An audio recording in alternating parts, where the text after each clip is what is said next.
The black stallion stood in the dust like a storm that refused to break. Fences lay splintered.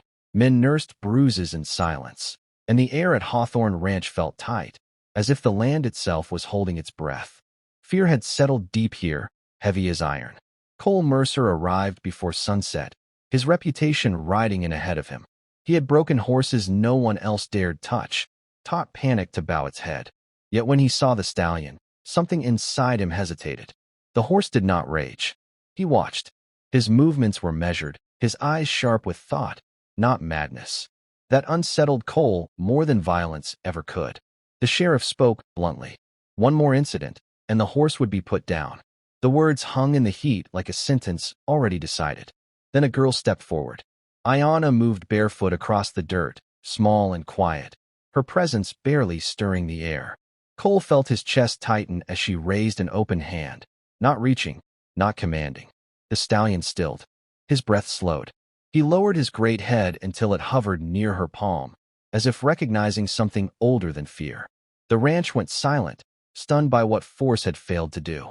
That night, an elder spoke of spirit horses, guardians who rise when the land is wounded. Ayanna said the stallion was calling someone to follow. At dawn, Cole did what he had never done before. He followed. The horse led them beyond the ranch, into ground scarred and sick. The smell of rot clung to poisoned water. Metal stakes cut through the earth. In a shallow pit lay a trembling filly, injured and trapped. The stallion stood over her, not wild, but breaking inside with restraint. In that moment, Cole understood. This was not destruction. It was protection. When armed men returned to claim the valley, the community stood shoulder to shoulder, silent and unarmed. The ground answered for them. Soil collapsed along hidden drill lines. Machines sank. Truth surfaced. By morning, the valley was sealed, the mining exposed, the threat gone. At dusk, Spirit Walker stood at the edge of the plains. Ayanna rested her forehead against his. Then he turned and walked away, free. Cole watched until the land swallowed him whole, feeling something heal that he hadn't known was broken. The valley had gone quiet in a way that made the skin listen.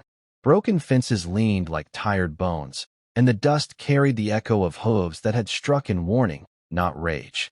Everyone said it was the stallion, a black shape of fear. But silence, Cole Mercer had learned, was never empty. It was waiting. Cole stood at the edge of the corral as the horse paced with measured steps, eyes sharp, body coiled but controlled. This was no mindless violence. The land felt wrong beneath his boots, too tight, too restless. When Ayanna arrived, barefoot and still as dawn, the air changed. The stallion stopped. His breath slowed. His ears softened toward her. No one named him then. They didn't need to. Some things are recognized, not claimed. At first light, the horse turned away from the ranch and walked. Ayanna followed. After a long moment, Cole did too. The path led into ground that smelled of metal and rot. The soil cracked where it shouldn't. Water lay still, dark, poisoned. Steel stakes pierced the earth like wounds left open too long. Then they heard it, a thin, trembling sound. A young filly lay trapped in a shallow pit, her legs swollen, her breath fast with pain. The stallion stood guard, his body angled toward every threat, even the wind. Cole's chest tightened as the truth settled. The horse had been breaking fences to stop people from breaking themselves. Night fell hard. Engines growled in the distance, hidden by darkness. Men came with confidence and paperwork and guns. No one shouted. Ranch hands and elders stood shoulder to shoulder, lantern light shaking in their hands. The valley answered before anyone spoke. The ground split along old drill lines. Machines sank. Panic spread faster than greed ever had. By sunrise, authorities arrived. The scars were undeniable. The valley was sealed, protected at last. Days later, the filly, Whisper, stood steady on healing legs. The stallion watched once more from the ridge. Then he turned toward the open plains and left without a sound. Wind moved through the grass. The valley exhaled, and for the first time in a long while, it felt like balance had remembered its way home. Cole Mercer had never failed a horse. Ropes, pressure, patience. He knew every language fear could be taught to understand. By the time he reached Hawthorne Ranch, his name carried more weight than the dust on his boots. But the black stallion waiting in the corral did not lower his head. He watched, still, unmoved. as if dominance were a story he had already outgrown.